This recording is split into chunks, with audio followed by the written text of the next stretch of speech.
the premier sports talk radio, it's Tony's Takes. Here we go.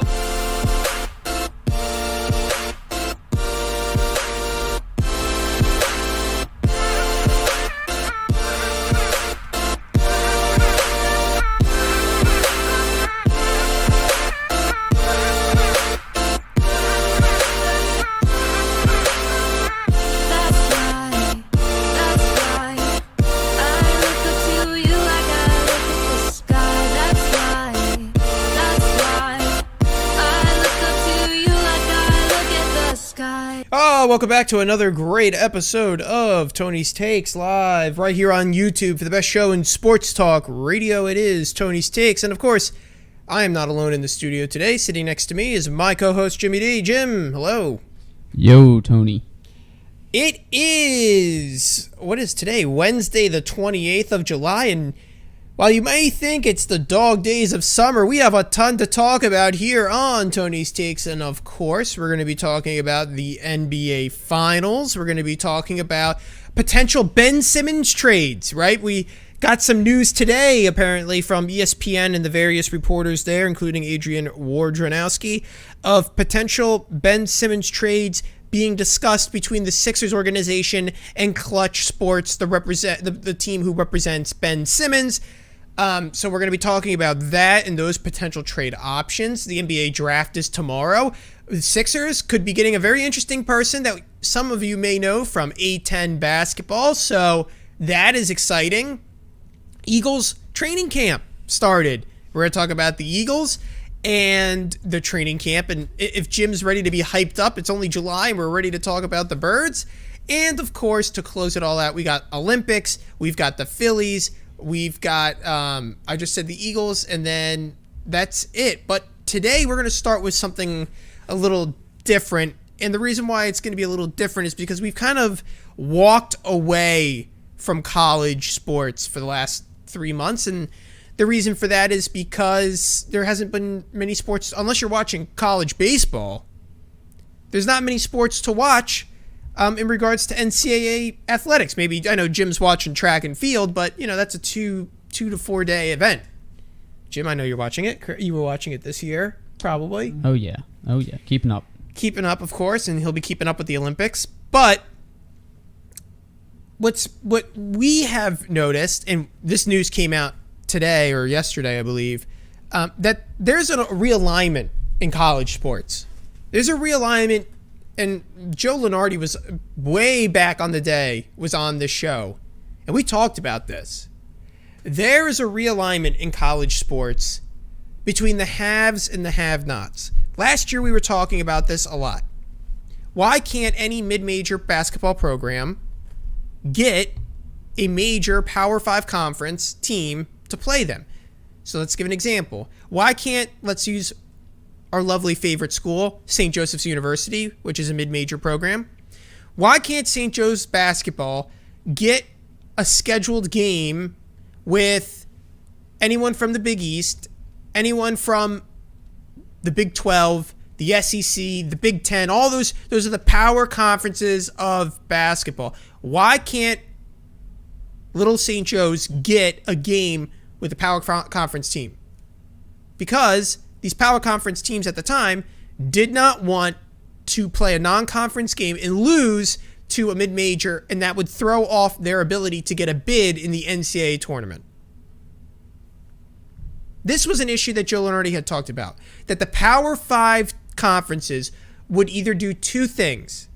One, they would look to push out mid-major schools as much as possible from the NCAA tournament so that way they could keep all the money, because schools that are in the NCAA tournament for basketball, if they play in the tournament, they get the money. If they don't play in it, you don't get any money. So they want to keep all the money. So that was one option.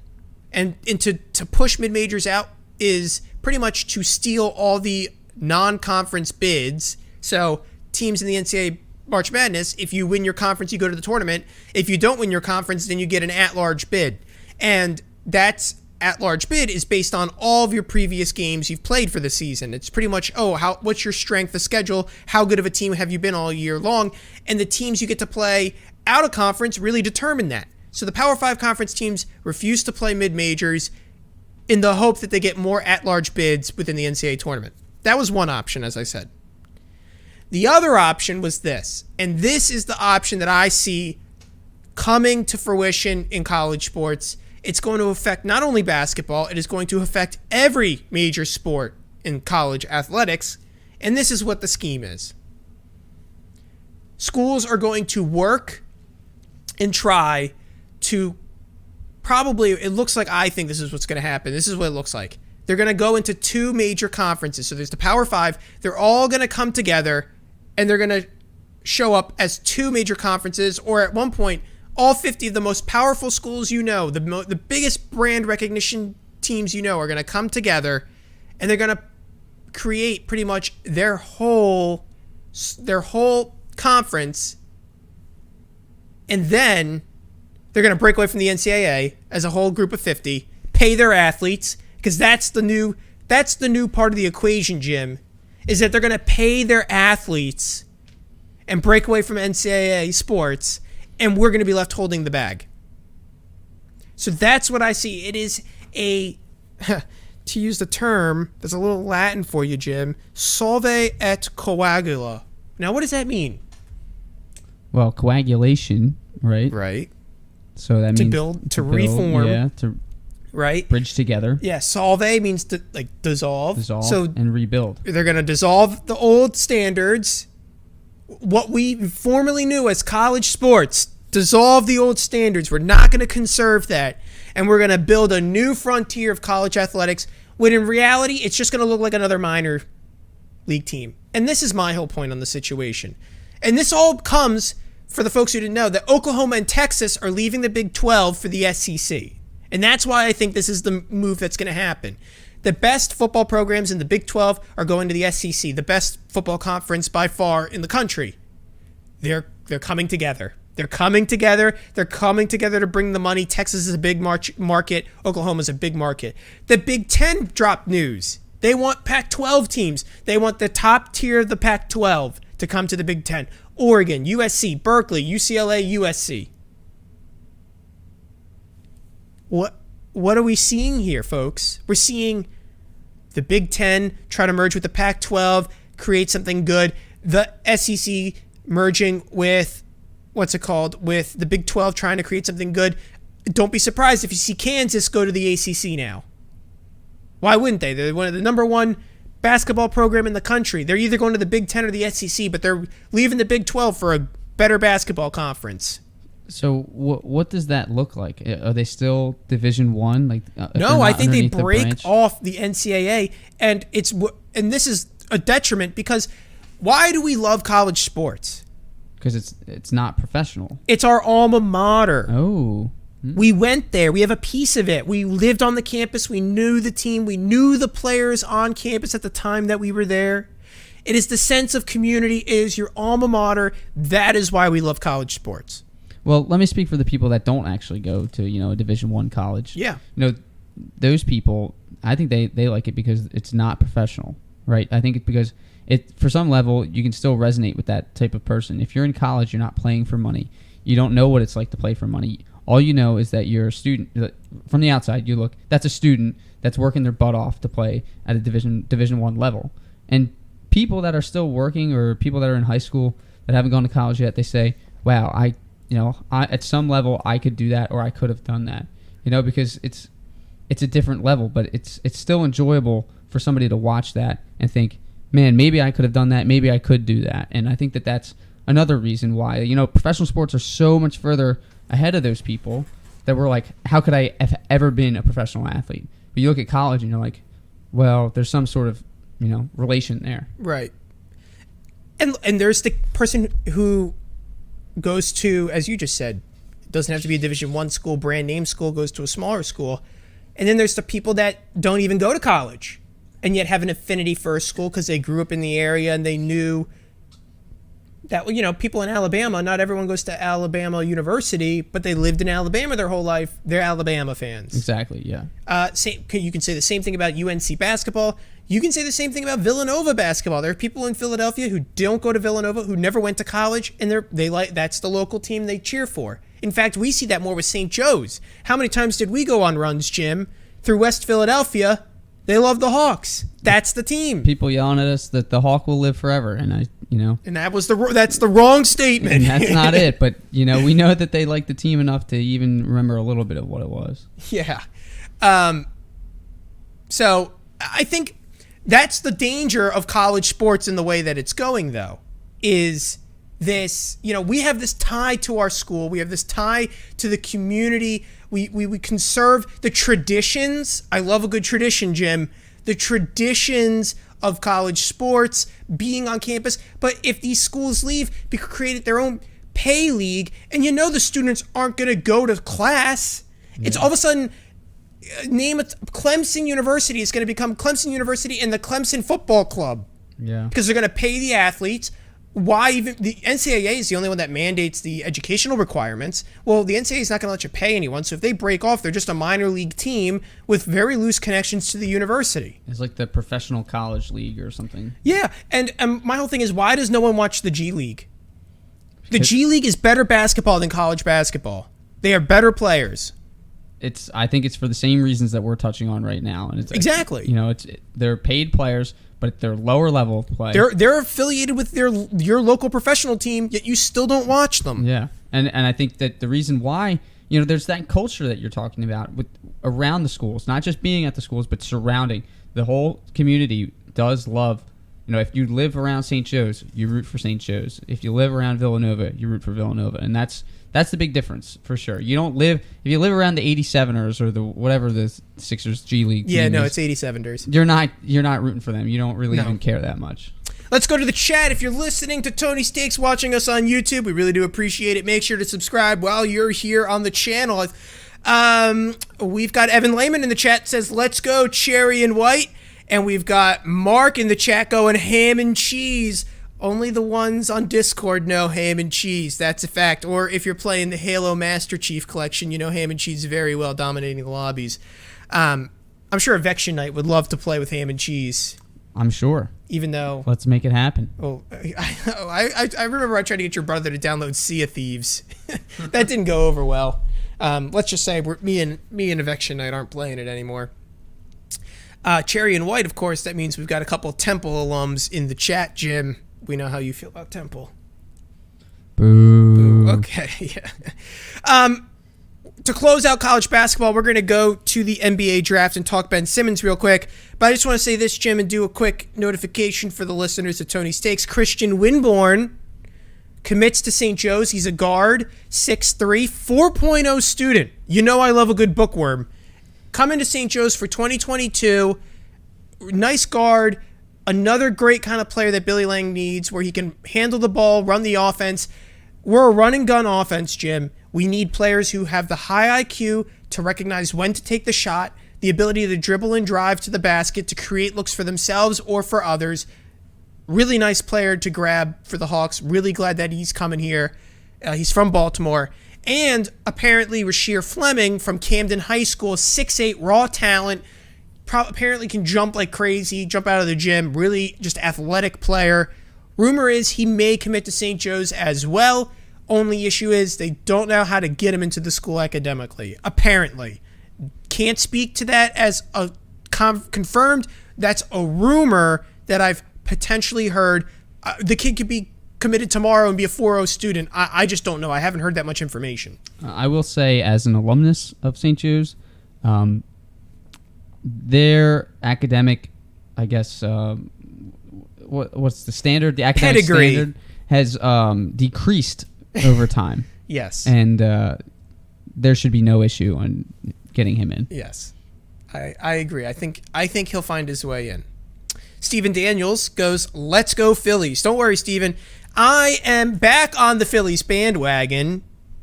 Last 2 weeks ago, me and Jim were arguing over the Phillies, and I was saying, sell, get rid of Segura, get rid of everyone. And we finally, after months of waiting, climbed over the 500 mark, only to slip back down to 500, and then the game get postponed today. But I'm back on the Phillies bandwagon, especially after that Bryce Harper in the park home run. Jim, what'd you think about the Bryce Harper in the park home run? First off, amazing bounce. The ball never bounces off the State Farm sign like that. It always kind of just goes along the warning track. This went right back out to center field. Soto took his time to get there, and Bryce just showed off his speed. And Bryce took a wide line around third base. Bryce Harper was practically running back into the dugout and then like zoomed back over to home plate. Some would have called that out of the baseline, but that's okay. I'm glad they didn't. He had so much. He was building up so much speed at the time. You needed to take the turn that way. It was incredible, though, and it was closer than you really think. Like, when you're watching the first time, it doesn't look like it's that close of a play. The ball gets there maybe half a second after he had to run the whole time. Yeah, it was incredible. I loved it. Yeah, it was really good. And Jim, we're talking about Phillies now. Let's just touch on it now while we're here, if you don't mind. Sure. Here's the thing with the Phillies. I still think they should have gotten rid of Segura, and they never did. And is the trade deadline passed now?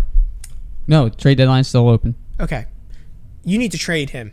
You still need to trade him. Tony, a few weeks ago, we talked about this. I was totally against it. Now you're for it. I'll tell you why I'm for it. There we go. I go to Phillies, and I see, it was that day where they had to play the 10th inning still from the night before. Yeah. So I got to see two end of two games. I'm watching Segura during this second game that on that Sunday. Right. And he plays loose. Now, he plays a little too loose for my liking. I swear, a ground ball that goes past him, he's spinning around, acting like it's a funny thing that happens. I don't like that. I want the Phillies to win the game. I want them to be serious. They can have fun while they're out there, but you don't have fun when you miss a ball, when you miss a routine ground ball through the infield. I don't like that at all. And I think that it's showed a few times this year with when Girardi taking Segura to the side. You remember that one game where it was very, very visible? They couldn't go in the dugouts or whatever. Yes. They played in Clearwater. Yep.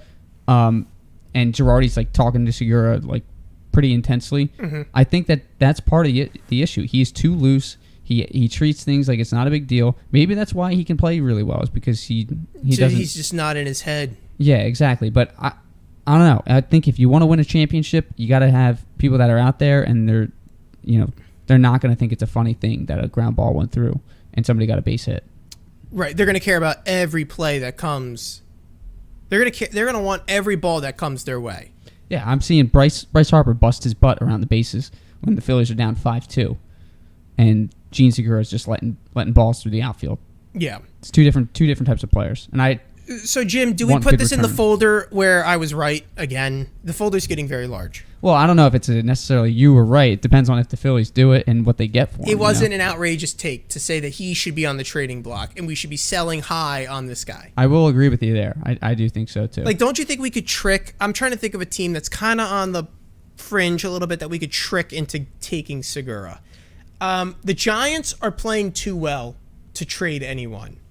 But the Padres are a team that are in the hunt. They could use a guy like him. You sure? Are we sure the Padres don't have anyone in there? Their farm system that we don't want.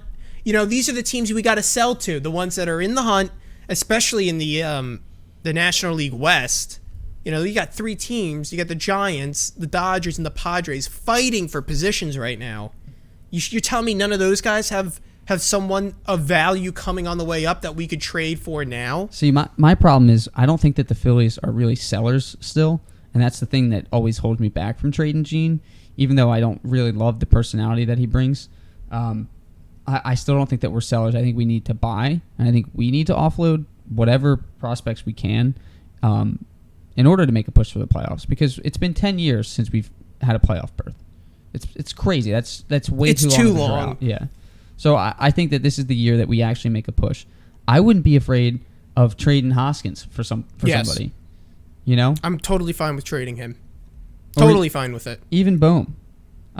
He's stale. He's gone stale on me a little bit. He's not playing as well as I thought he would. And maybe that's just the sophomore slump.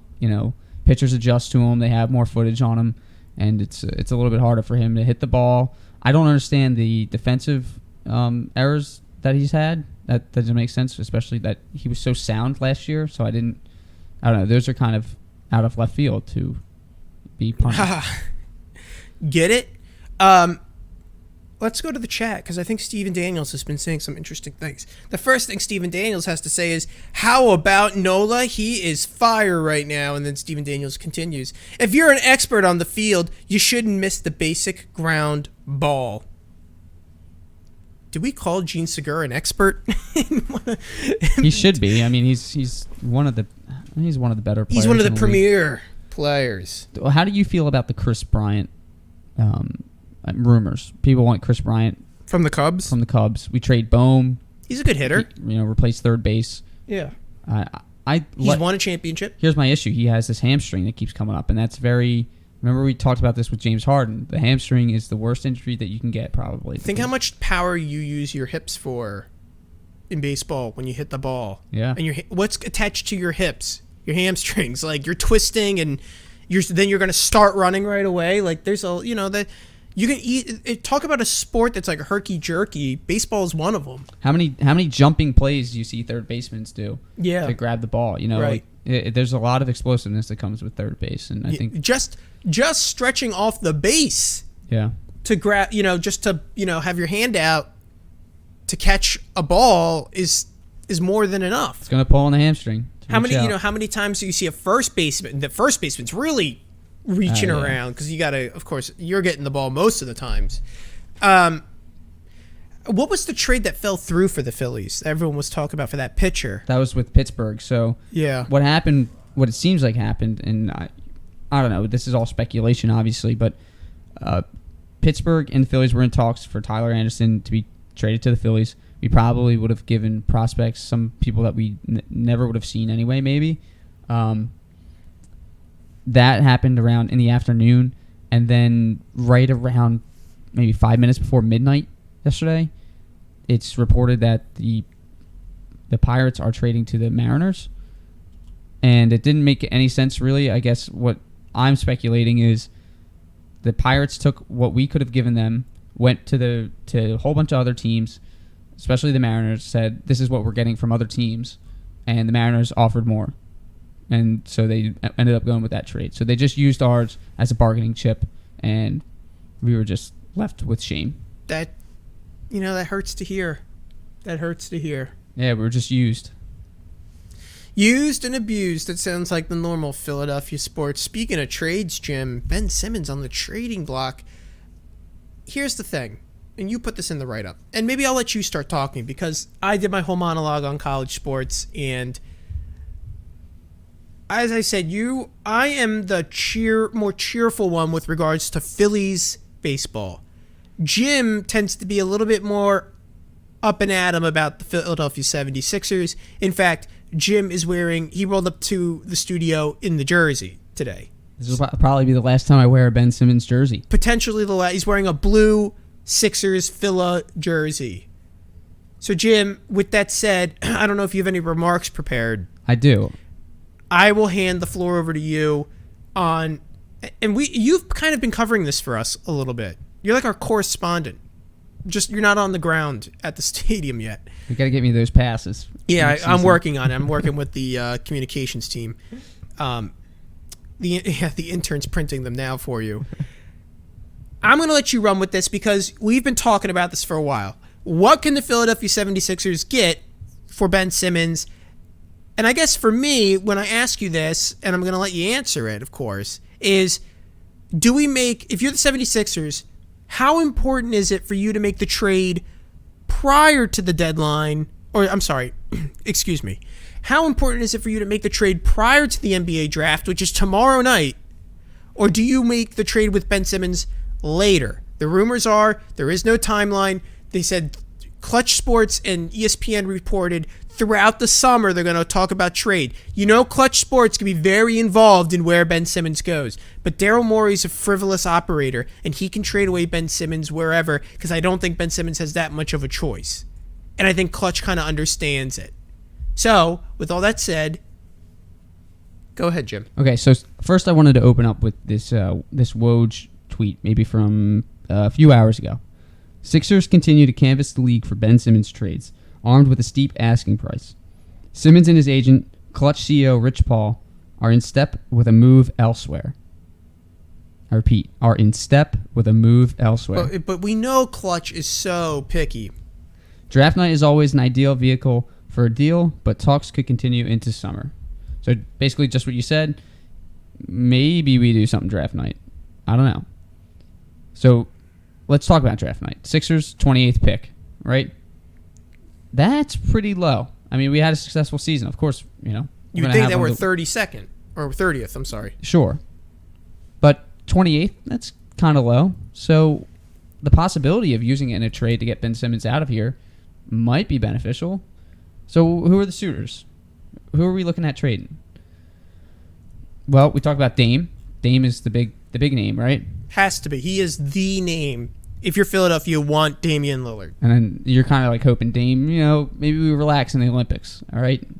Maybe we get a soft tissue injury and sit out the rest of the Olympics. I don't know. We got Bradley Beal with the Wizards. Jim, we have to beat Iran. Okay. Well, we did though. I know. 120 points. Perfect. Bradley Beal from the Wizards. That's another name. Keeps coming up. What I didn't know. Younger guy. Bradley Beal's younger than Damian Lillard. Bradley Beal, 27. I believe Dame is 31. Right. And so you're thinking Joel Embiid, he's getting a player that's a little younger. But centers don't last that long. Damian Lillard's a win-now guy. Continue. Sure. The last suitor, I did not know this until today. Miami Heat putting their name out. For who? Who are they going to give us? I'm thinking Tyler Herro. I don't want Tyler Herro. Well, that's a terrible trade-off. He's played terrible last year. Well, let's talk about this. Does it even make sense for Miami? I mean, Miami apparently is very interested in Ben Simmons. They want a star. They don't care about anything else other than a star who maybe Jimmy Butler likes. But he's not a star. I know. And he didn't play well with Jimmy Butler. And why would this team get rid of a shooter that this team needs shooters? Sure. Needs shooters. Yeah. So those three teams are the teams that keep coming up. And to me, and I said this at the beginning of the season last year, go back and listen to the show. Bradley Beal is the one for the Philadelphia 76ers. I love the way he plays. He's extremely fast. He is so talented, and he can shoot the lights out when we need him to. And I love Dame, but guess what? He is old. He's 31, 32, however old, somewhere in his 30s. I want a long-term player here that's going to succeed. I'm tired of having like these hopes that we're going to finally put it together. Ben Simmons, it's time to go. I loved your time here, but it's over. The relationship's over. The tweet just said it right there from Woj. He's ready to move on. We're ready to move on. I think Bradley Beal's the answer, and I think that we need to do it. We need to trade draft night. Do it draft night. Use the 28th pick. I don't know if there's really anybody that can be useful down that low. Do you want a big brain trade from me, your guy? Hit us with it. I don't know if the numbers work out for this. One off the top of my head, though. Ben Simmons and name whatever asset you want with it. You're going to like this, Jim. For Dario Saric and Chris Paul. Chris Paul was unable to get you a championship. He helped Devin Booker get over the hump, but now the team is good enough. Your center in what's-his-face, why am I blanking? DeAndre Ayton, learned from Chris Paul. Now it's time to bring in a real defender who can actually stop Giannis for you, who can thrive in a roster that has a bunch of Mikal Bridges, Devin Booker, good three-point shooters around him. I'm trying to think of other three-point shooters that they have. But still, Jay Crowder. Sorry, that was the other one. That roster fits well with Ben Simmons. And if you're the Philadelphia 76ers, Chris Paul, veteran guy, look, I don't know if you get anyone better than Chris Paul in a trade with... I know he's got injury issues, but at least you're getting Dario to help round out the bench. Listen, I don't care how old Chris Paul is. He seems to be, He just got a team to the finals. Like, let's not doubt that. And he was scoring, there were games where he was scoring over 30 points. Yeah. I don't think Ben's ever scored over 30 points. Nope. Not once. And I think that... Imagine the pick and roll. Imagine the pick and roll. And we had talked about that in the middle of the season when we were talking about trades and everything, and then, or maybe it was before the season started last year, and Chris Paul goes to the Suns. And it's like, when are the Sixers going to just go for it?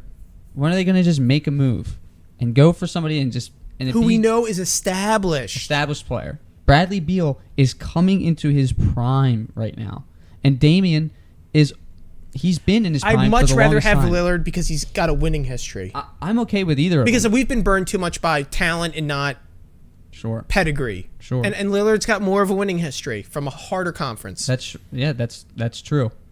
But I do see on the other side with Beal is a young up and coming player that is hungry to win. Right. He wants that. He just hasn't had the team around him. And I'm going to make... This isn't like Sixers rolling the dice and, let's get Russell Westbrook. Let's try that, Let's get John Wall. Let's try that. No. Chris Paul's a winner.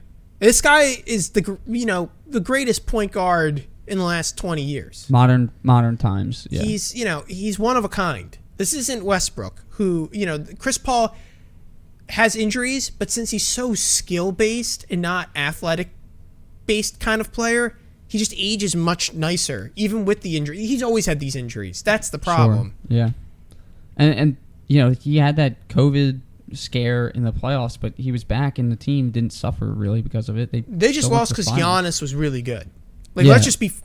They stopped everyone from scoring. Giannis scored 50 points in the final game. Well, that's just the guy's playing the greatest, great basketball. The biggest problem for the Sixers is that they have Giannis that won't be Giannis. Ben Simmons.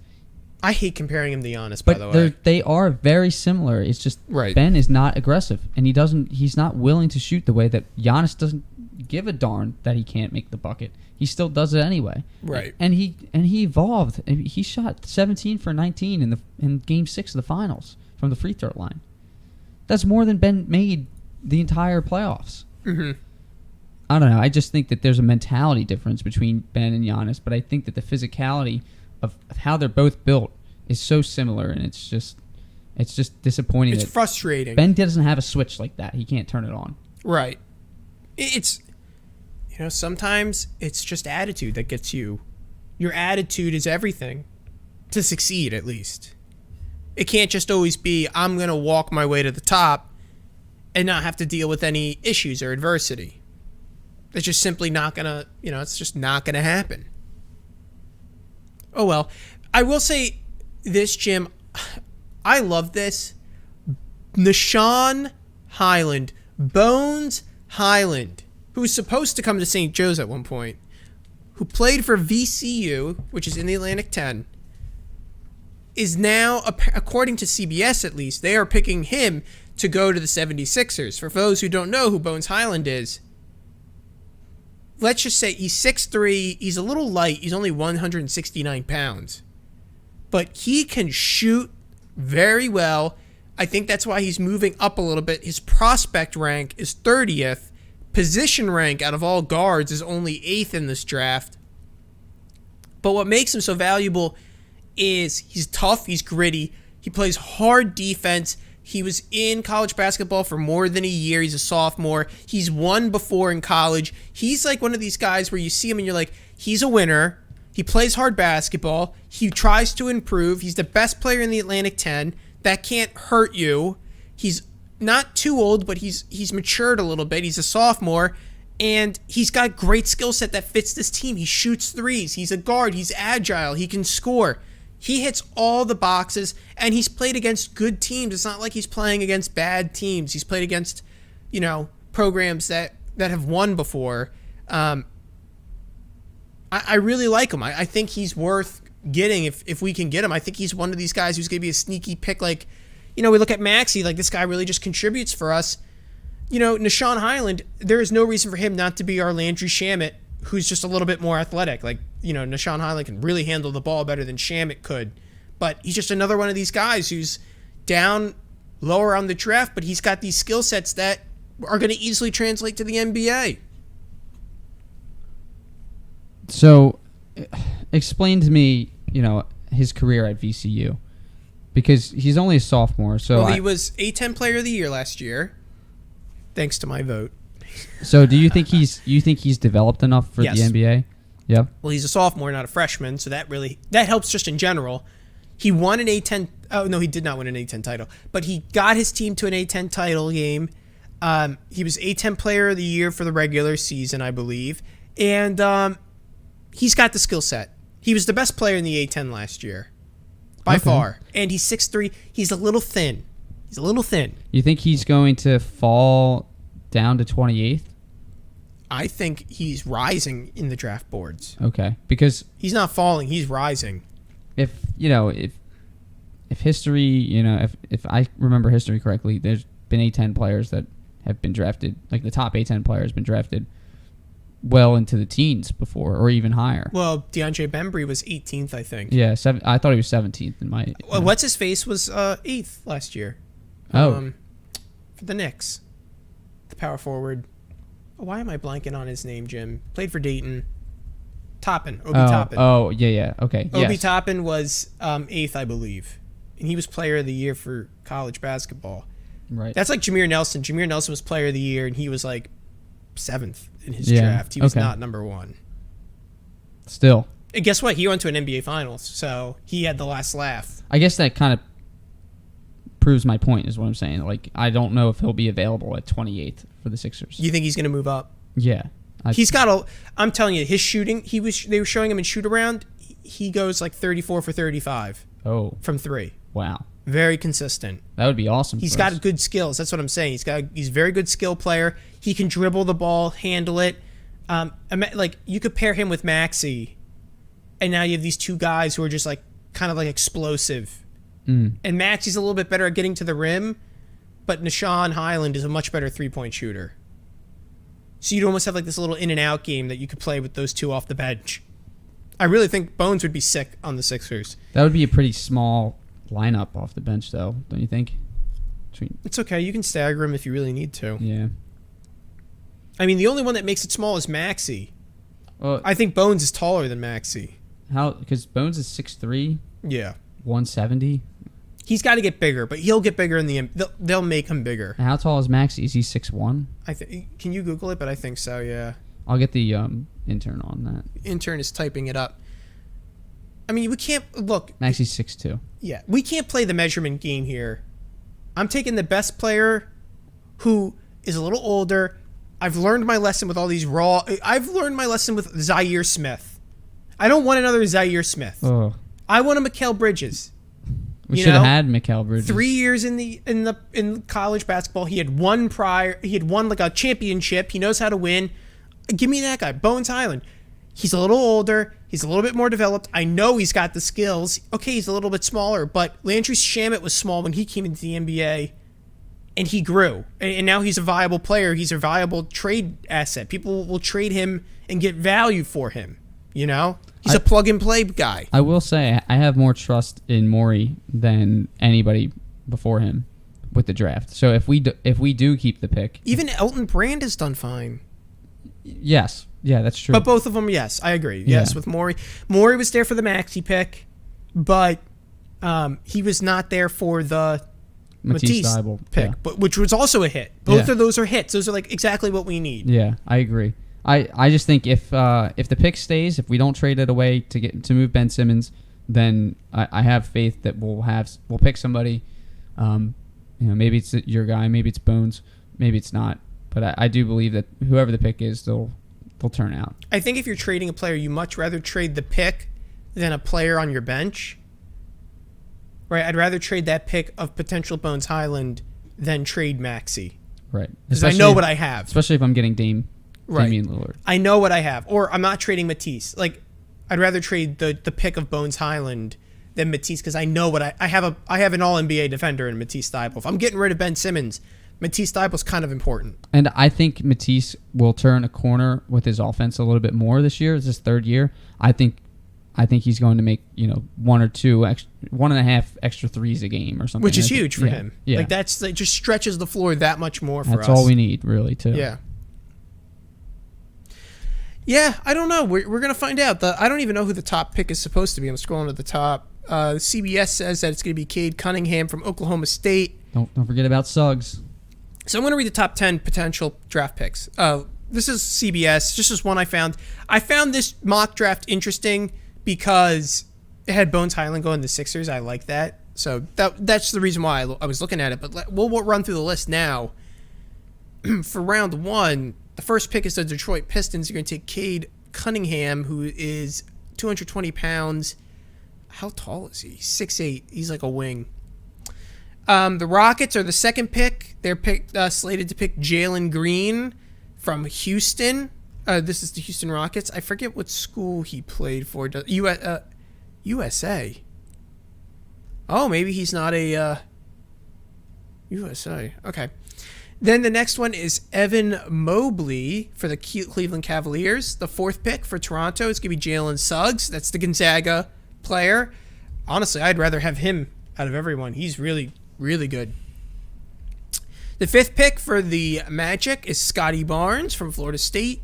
The Thunder are projected to then take James Bouknight from Connecticut, which I believe is UConn. The Golden State Warriors are projected to take Jonathan Kuminga from the Congo. He's a small forward. Oh, a lot of overseas players. Alperen Sengun from Turkey, center for the Magic. Sacramento Kings are going to take Franz Wagner, sophomore from Michigan, Phil Martelli guy. And the Memphis Grizzlies are projected to take Josh Giddey from Australia. So that's 3 from overseas. I'm looking to see if there's any more overseas picks that are projected in the top 25. Usman Garuba from Spain. That's the 4th one. I think that's it. I think there's only 4 international players who are projected in the top 20. That's always interesting. You never know. You're like, who? Rui Hachimura? Rui Hachimura is good though. I do. I like. He was a great pick for the Wizards. Yeah, he was really good. Tony, I want to talk to you about that, about international basketball players. So we're increasingly every year it seems like international players are, playing basketball. I was listening to Sonny Hill this weekend, Sunday mornings, with Sonny, and he talked about this a lot. He thinks that. What channel is that on? WIP. Oh, I know. Yes, I've listened to him. Yeah, he's awesome. Yeah. I think he's like 85 now, but he's still doing his show in his living room. When I drive home from Mass, I listen to him. Yeah, it's awesome.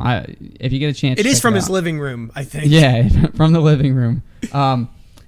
Anyway, he's talking about how basketball, he thinks in the next 25 years is going to be like 60% in international players because it's growing so much. And I think part of that in the Olympics right now is you're seeing that. You're seeing Nigeria, you're seeing Australia, you're seeing like Russia, you're seeing all these other teams, and they're actually competing a little bit more than they were with U.S. than before. And how many... Sonny, it's more than just those countries too. Croatia has a very rich basketball tradition. Yeah. Serbia, Spain. I mean, Spain's the best one that's not the United States for the longest time. I think Australia's kind of... Latvia's very good. France is not a bad team. Yeah. So it's changing quite a bit. And then Sonny proceeded to go and list, are there any USA bigs that are actually... Like 7-footers. Like inside guys that are actually from the U.S. DeAndre Ayton is not from the U.S. That we would consider like really good players. Pau Gasol's, the Gasol brothers are not. Joel Embiid, Cameroon. Not, yeah. I would have maybe Vucevic or Vucevic isn't. Nikola Jokic. Valanciunas. Where are these guys coming from? They're all international players, and it's JaVale McGee. Yeah, Dwight Howard is literally the last great. It's really. It's cool. It's cool to see it become such an international thing, and maybe FIBA will be what FIFA is, Yeah, there are no... You really think about it, we have only wings. Like, that's... Yeah. Damian Lillard, Kawhi Leonard, C.J. McCollum... Yeah, Kevin Durant, Kyrie Irving, James Harden... Jeremy Grant, is he playing for U.S.? I'm not sure. I know he's playing the Olympics. Steph Curry doesn't play... So it's like... Doesn't make any sense. I know. And neither does... Well, Klay Thompson did, but Steph has never played. So we don't know what that team would be like. Draymond Green plays. Yeah. I guess Draymond Green's the big that they put in. He's the power forward. Yeah. Is Giannis a U.S. citizen? No, he plays for Greece. He does play for Greece. He does play for Greece. Okay. Yeah. I didn't know if he was a U.S. citizen or not. Greece isn't playing this time in the Olympics. Right. I'm Right. trying to think if there's anyone. You're right about the centers. That's actually concerning for me, that there are no American centers. Yeah. I'm sure that there are players who are centers who could, but no one. They don't tell you to play. Like Frank Kaminsky. Like, he was a great center for college. Karl Anthony Towns is the center you'd play, I guess. Yeah, I guess. And he's kind of eh. It's just. I mean, you would have to play him. He's the best center I can think of off the top of my head that's an American. the league is changing before our eyes, Tony. I agree. And I think for the better. And everyone used to say, like, oh, why aren't there any Europeans in basketball? It's like, Europeans can play basketball. People from Europe are, the tallest people in the world are from the Netherlands on average. I'm sure if we told them to start playing basketball over indoor speed ice skating, they would do it, and they'd be really good at it. It's just like, when you're not focused on that sport, right? If you put all this energy in soccer, like almost everyone cares about soccer, then of course, like, you're not going to have anyone go. Like, I watch Formula One, and there's an American team. It's Team Haas. And I'm always why are there no American drivers? Well, all the American drivers are practicing NASCAR. Mm-hmm. They're doing oval tracks. They're not go-karting like they do in Europe. They don't go-kart. They just drive regular stock cars for the youth. And so it's just like, of course there's never going to be an American driver. The only time they do get into somewhat racing is IndyCar. And in IndyCar, there's a million guys who lasted 1 year in Formula One, and then they get kicked to IndyCar, and they're kicking all the Americans' butts in IndyCar. Well, it's like, we don't really practice on normal tracks. Right. That's the same thing with basketball. Why would I practice basketball when I'm too busy playing handball? Some of the best players are talented enough in the sport that probably pays more, right? Because I feel like that's what it's got to be. The driving is going to be financial. And the development leagues, too. Exactly, yeah. And I think that, that talent, maybe they could be the greatest badminton player of all time, but they're going to be playing basketball instead, because that's where all the money's at, and that's what matters. Mark, new listener to the show, goes, watching on a bit of a delay due to my dog, but ask a Sox fan about Bill Buckner letting a ball go through his legs. Not a laughing matter. I think he's referencing our discussion of Gene Segura. Gene Segura, yeah. Yeah, well, that was not a laughing matter. In fact, that lost the World Series. So, yeah. Where's Graham Bly? All of a sudden, we have all these Boston fans infiltrating the chat. Oh, and I must apologize. I stand corrected from Graham from Milton. Yeah, correct. I told you he's from Milton. But I'm still going to say he's from Dorchester anyway. Okay. It's close enough. It is close enough. I know Boston. I'm familiar enough with Boston to know that that's only a few minutes drive. Jim, let's talk about Olympics real quick as we close up the show. We're closing in. All right, Tony. I really wanted to talk about this last week because it was right in the prime of my drafting cycle, but I put together a fantasy Olympics. Okay. For my entire family, 8 people. There's 44 categories of events, right? So that's like archery, artistic gymnastics, rhythmic gymnastics, sharpshooting, swimming, shooting, equestrian, modern pentathlon, like all of them, taekwondo, judo, and we drafted, depending on the skateboarding, on the event, skateboarding. We either drafted individuals or teams. So like boxing, there's like all these weight classes, so it's like ridiculous. And it's not in pounds, which is kind of annoying. It's all in kilograms. Yeah. So we just drafted teams for that. But like for track and field, you drafted multiple teams. And right. Swimming, you drafted multiple teams. Skateboarding, drafted individual. Right now, Evection Night has a lead on the field. By about 22 points. So you get 5 points for first, 3 points for silver, and 1 point for bronze. Did he pick all the Chinese athletes? He picked Japanese athletes for judo and has like 44 points from judo. Incredible pick. You got to know what countries are. So this is wait, Jim. This kind of ties into what we were talking about. Certain countries are very focused on certain sports. Yes. South Koreans apparently dominate in sharpshooting, golf. In the Winter Olympics, they're really good at indoor speed skating. The Dutch are really good at long indoor speed skating. As you said, the Japanese, you just said, are good at, what was it? Judo. You know who's really good at indoor cycling? The British. They dominate indoor. That is their sport in the Olympics, indoor cycling.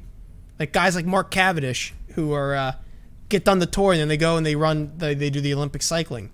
And one other thing is they're supposed to be really good at rowing, the British. Yeah. And they have fallen. Really? This year, have fallen. I think Australia has taken over. They're dominating the English.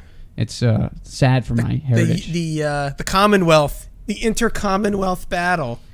Another one, I don't know if you saw, but the American woman won the fencing, took down the Russians. Yeah, that was amazing. She was like blown away when she took off. She was really aggressive too in that match. I helmet. watched it at a bar. Yeah.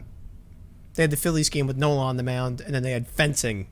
I was kind of watching the fencing a little bit more. It's kind of easier to follow on television. When you're at a bar and there's like all this chatter going on, it's kind of hard to follow. I like baseball because I'm listening to the commentators and I'm relaxing and just not your friend. Hey, they ask you a question, you look over, then you look back. Oh, I missed that pitch. But fencing, it's like, oh, they're still fighting. Like I can see when they're going to score the point. I don't know. It was just kind of easier to watch.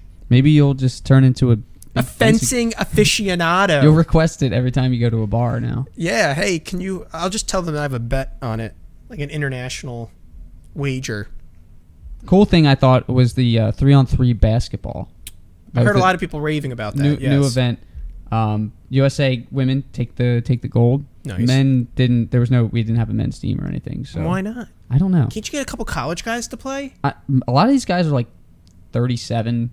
Really? 32. Like we they're have like older people. Ice Cube made a whole league for this, and we don't have one professional coming out. We don't have Allen Iverson coming out to win a gold medal at the 3-on-3 Olympic Games. I don't Are you kidding understand why me? not. I mean, it's a half court game, so it's not full court. It's 12-second shot clock, and it's basically just like street pickup that you're watching, and it's incredible.